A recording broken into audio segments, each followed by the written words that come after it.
G'day folks, Rich Burtis here with a walkthrough tutorial of how to create a Power Automate workflow that will track item level changes and column changes, showing an old value and a new value on a SharePoint list that you define, and it can capture if it's a new item versus a change as well.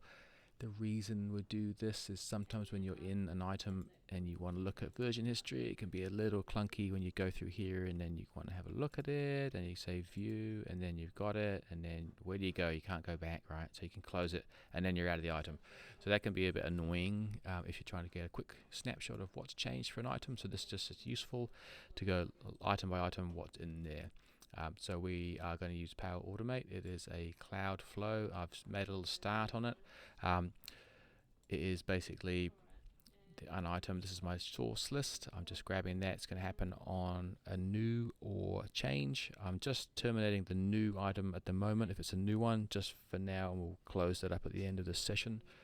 The element here, compose action, I'm just taking the version number, so when you're debugging this workflow initially you can just compare and see what that is.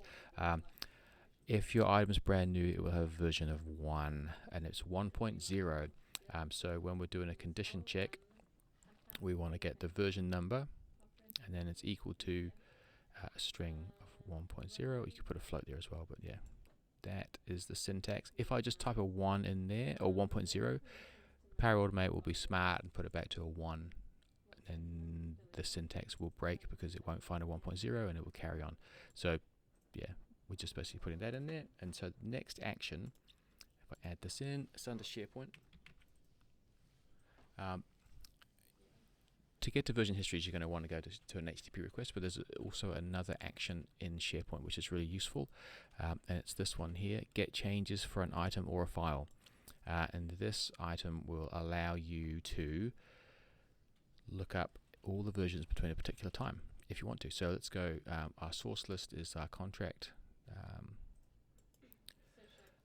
data list. There's lots of test lists in here, and the ID is the item that I want to get from the one that's been changed or been created, and I capture that. Now the since area here and minor items, there's not many other things in here which you don't really worry about, and I could do until, I could do a date range. I want to see when something changed over a period, but for this particular workflow we're going to run it since when an item changes.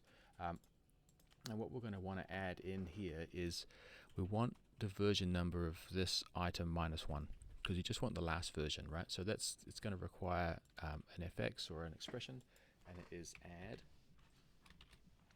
and then int, and then it's the trigger output, and a question mark, and then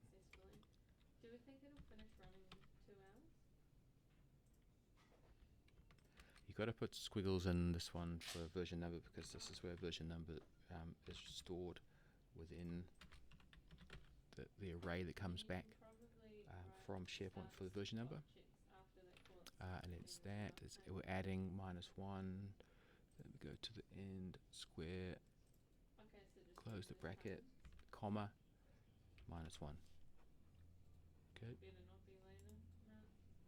So that will run, and then we're going to test this in a second. We're just going to check if we're creating an item, and we will save, and then we'll test this and just check that it's going to give us a number, and that's going to get us changes for something.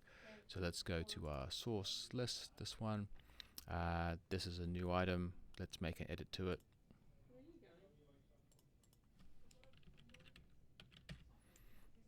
Great. Exit. I'll just run this to force it to wake up, and I'll just pause for a moment while that runs.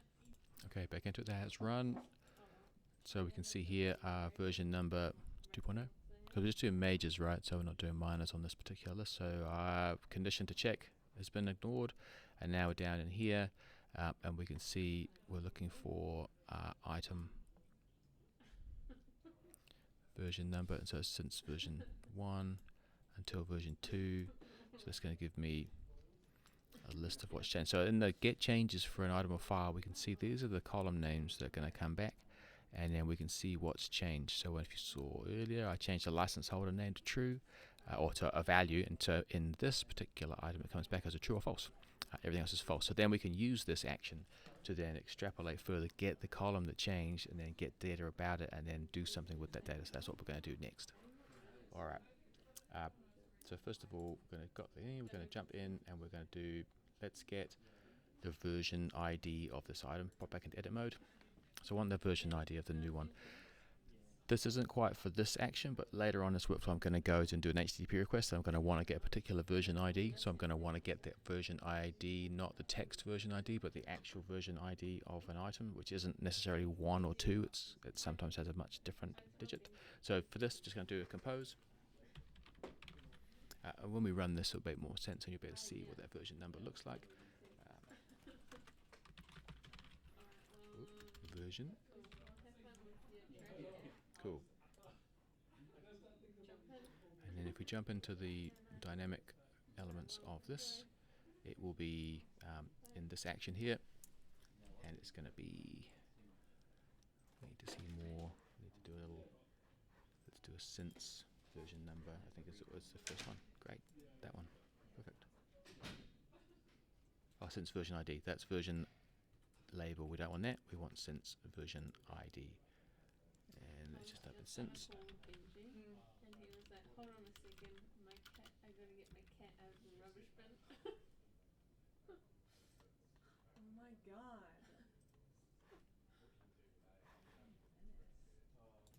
Cool, quickly jumping in here. Now we can see, since version number shows up, there are 29 more, but there is no since that I want, so that's not really going to work for me, so I'm going to have to type this in.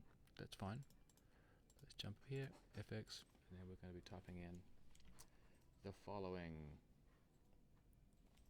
So it's outputs.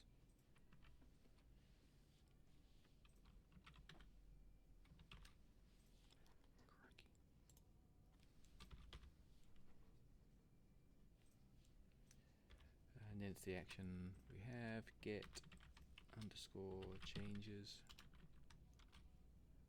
for an item, or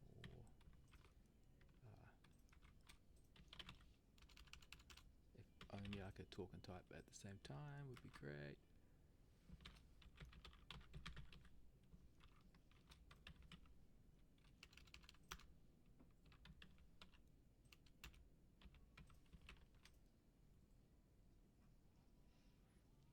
Okay, close that out, and then we are going to be jumping question mark, single speech mark.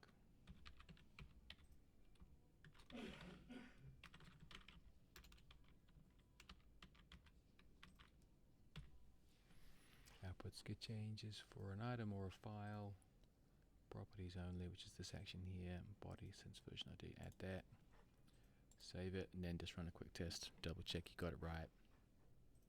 Because this is the fun part where everyone goes, oh, he got it wrong.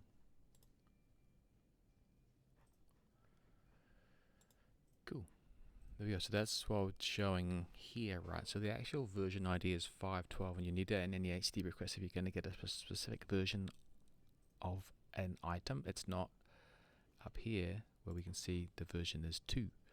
If you were to put an HTTP request and go versions and give me version 2.0, that wouldn't work. You do need this number here to get the actual specifics of that. So we're just going to store that for later, reuse that. Okay. Next thing we're into is we're going to want to do a split. Let's talk through this bit.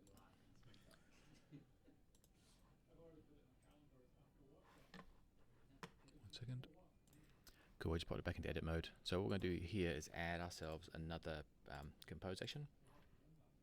And why we're doing this is we're going to want to get all the items from this action here, but split them out so we can see which ones have got a true value and which ones have got a false value. But to start off with that, we've got to put it into a bit of an array so we can work with it. But we're going to do it as a text array to start off with, just so we can use it for debugging. Let's call it version history. Perfect. And then I'm gonna paste this in and then talk about it. Cool. So we're basically jumping in, we're getting this action, and then we're going to get the value in that return that comes back of the column of column has changed. If you saw when we first showed this, we had a true false, and then after that was a little comma, and that's what we're going to split on, so we can add that in. So if I do this, save and test, you'll see how this comes back.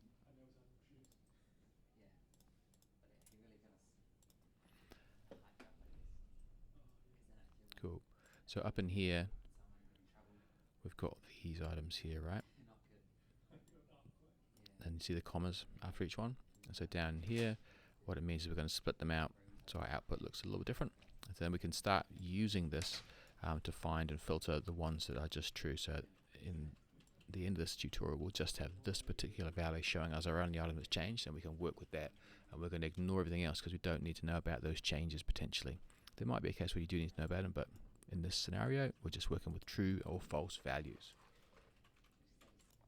Alright, so I've just popped it into here as a something to test and debug. You don't actually need to have this in here. It's just a bit of fun in there. So let's put it back in edit mode and we can ignore that. But just remember what you pasted in there because you used it as a debug. So now we're going to do a filter. Going to filter the array of this item here, and the array, the value that we're going to put in is the same split that we just did. Okay, so that's our split. So it's going to break them up, and then we're going to filter that split array so that the current item. I can just get the current item from here. No. I have to type it out. That's okay. To pipe that in, I'm just going to go in here. Oh, I just need to get the dynamic there. Really easy. Just item. Okay. Add, and then contains. And again, another expression here. String. Have you taken a look at slide 7? True. Oh my god, I need to change that. Cool. template. Going to That's filter like, against that. at one point, when Let's save. I Shall started, nuke out that I really item there. We don't need that got anymore. crazy with those bullet Got it in there. points, Save and test. Now they're all fucked up all the time, and it kills me.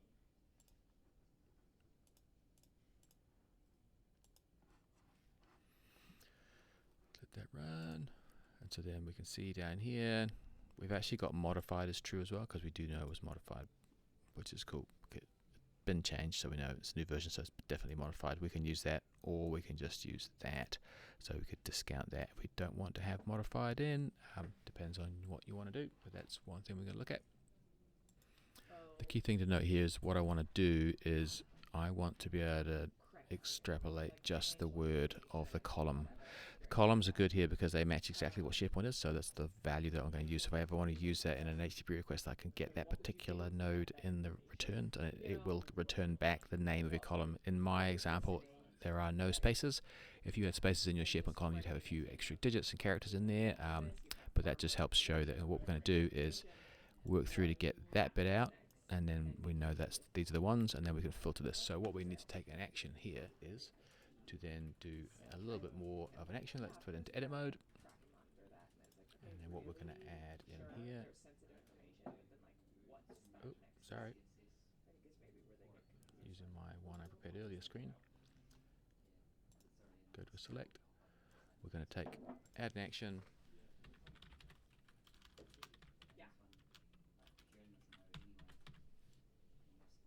Take select from here.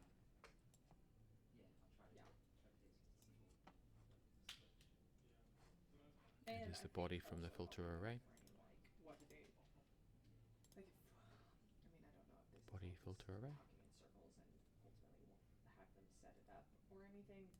And then in here, we're just going to toggle this to text mode, so we can just enter some JSON straight into here, okay?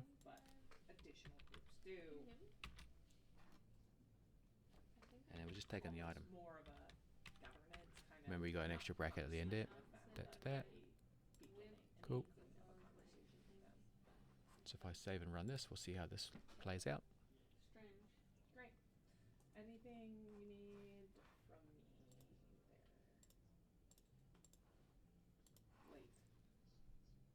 there? Late. Probably late. Cool. And you can see now we've taken the input with all the gump around it, and we've just got the name of our columns down. And I could select this as well, or just restrict it so I'm not using modify, but right now I'm going to carry on with this. Alright, so now we've got, these are the things we know have changed. So what do I want to do now? I want to do an HTTP request to get the previous values, because I want to get the old value and the new value, and right now I just know that value's changed.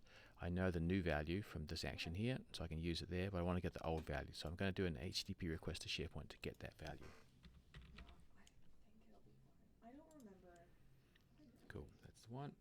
It's a get. I need to select my SharePoint site, and then what I'm going to do is paste in my Oh no, it was last week. item, I thought it was and I'll talk to you about that. So it is API web lists get by title. That's the name of your SharePoint list you want to get the version history from.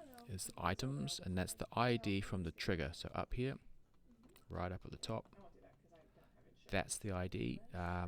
You could use it as a variable if you wanted to, and then the version is the outputs from the compose version that we did earlier. So this thing that came up as 520, that's what we're going to be in there. We're not taking version 2.0, so that one there is where we're going to get. So let's save that and then walk you through how I'm going to make that work. Cool, so I paused and then reran that. So I can show you what happened in the get. So we got the select, we know that's the license holder and the modified, and then we're getting the version number. The version number here will be 512. See, that's the version number, and it's item number 10 in the SharePoint list. And then so down here within the results we're going to get back, if I go raw outputs, you can see it on the screen, this is the body and the D and the metadata and everything that comes back, and then we can see that's actually what we're going to get. That's the original, and then we can take the new value so we know it was changed. But this is where we're going to take the names of our columns that we got from the select statement and reuse them to basically filter what comes back here. And to remember what we're going to do, we're going to be using body and we're going to be using D, so we can go down into there, and then the name of the column, which we can take dynamically from this action, and we're going to do it and apply to each loop. But as you might have just seen on the screen there, I've got a call, so I'm going to pause for a second and then I'll be back into it. Cool, and I'm back. So we can see, yeah, the version ID here is 512, and that's the one we want. So let's jump into our next action. We're going to edit. And so we've got this information, we can trawl through it. We know the names of the fields that have changed, and so we have the select statement, which has got the two fields that we know are in there. So let's add an apply to each action in here, and then this is from, can I just grab body select? Okay, let's just pop it in here. Other kind of versions of this. So that bit is where we're aiming first of all, because for everything that gets returned here, which is basically just got those two values in it, modified and the other field that's in there, this is what it's going to loop through. So for each of the things it finds in there, let's put in some values. So we're going to step through it. We're going to use my old friend Compose. You notice still that Power Automate still has these the values that we don't want. So first of all, let's get the field name. Oh, spell that right. Maybe yes, yeah, I've done this before. Okay, in the field name, that's actually the current item. So we were looping through the select statement, so we've got those two values. So to get the current item name, super easy, just go down to the bottom, grab that, done. Okay, next action, add another compose. And this will be the output from the send an HTTP request. So we're going to grab the value of that. Let's give it a name. So this is the item. So this is the version history. Basically the previous version's item. And then we're going to go back into our expression, and you're going to want to do outputs. So it's this here, send an HTTP request to SharePoint. So I didn't want to type it in too much, but as I showed earlier, after you send an HTTP request to SharePoint, close out the bracket, question mark, then square brackets, and then that's the body, and then D, and then that's the name item there, which is also going to cover basically the item name, so modified or title. The actual SharePoint column name is going to show up in here, right? So let's add that in. So that will then find us the value from the version of that that is recorded. And if it's null, it's null, right? So if it's a new one, it won't be have a value. So then let's add another compose because we want to get the actual value. So the new current version's name number. Look at that. You type compose and then it disappears. But if you go compose, then you get it. Look at that. That's how search works, kids. Okay, then we're going to do this one. It's going to be, well, we just call it value, eh? So the current value, you call it, but let's just call it value. And then this should be pretty straightforward to get, but it's the name of the trigger outputs item. So I'm going to put this in here. Code in there. Trigger outputs body item. So that's again we're using the outputs and we're taking kind of the body and the item of the item we want from the trigger. Click away. Cool. For a second there I thought we had invalid actions. And then what we can then do is we've got 3 values. So let's just test this and I'll show you what's going to come in.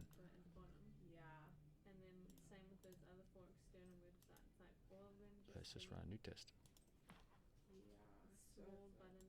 Alright, so that test is run, and there's the 2 items, right? So if we go back through and we recap on what we've touched, we know in the select statement we've got license holder and modified, right? This item's going to go and get the version history of version 1, and then we're on version 2.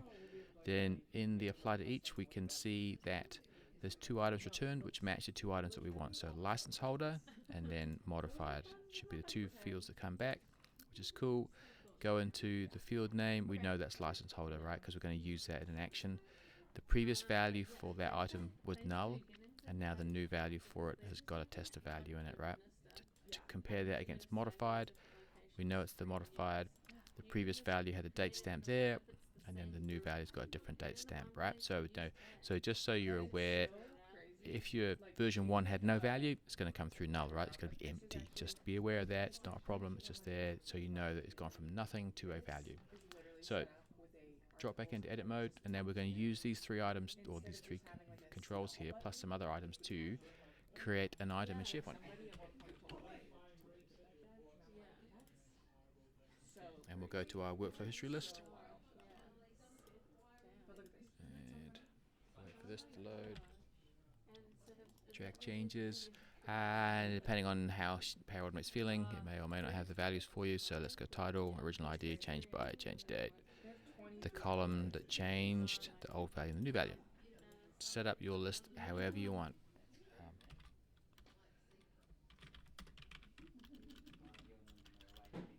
Dated. And then you can drop in your dynamic content as much as you want, right? So ID, make sure you get the right node, item class, it's ID that. And then let's take the value of the title as well, just for fun. Bearing in mind that the title may have been changed, so you'll know that in your history. So the original ID, which is good. Let's get that. So that's the original ID. That again, that's just ID of the SharePoint list item when an item's created or modified. Who was it changed by? Again, so I'm just taking text here. You could have a person field if you want to, but I'm going to go modified. And I want modified, so item created modified, modified by display name. Change date, when did it happen? Again, so modified. And I'm taking the modified value there, right? That one. The column that was changed, this is where I'm going to work from these thing here. So my field name is what I want. So check, check, check that one. What was the old value? So the old value is the compose item here. Compose item. Probably should name those a bit better, so not item and value, because that may not make sense if you're trying to figure out what's old, what's new. It makes it a bit easier if you do it that way. And then compose value is our new item. Alright, so let's save that. And let's test it, and then we'll go to our little SharePoint list and we'll see how these values pop through.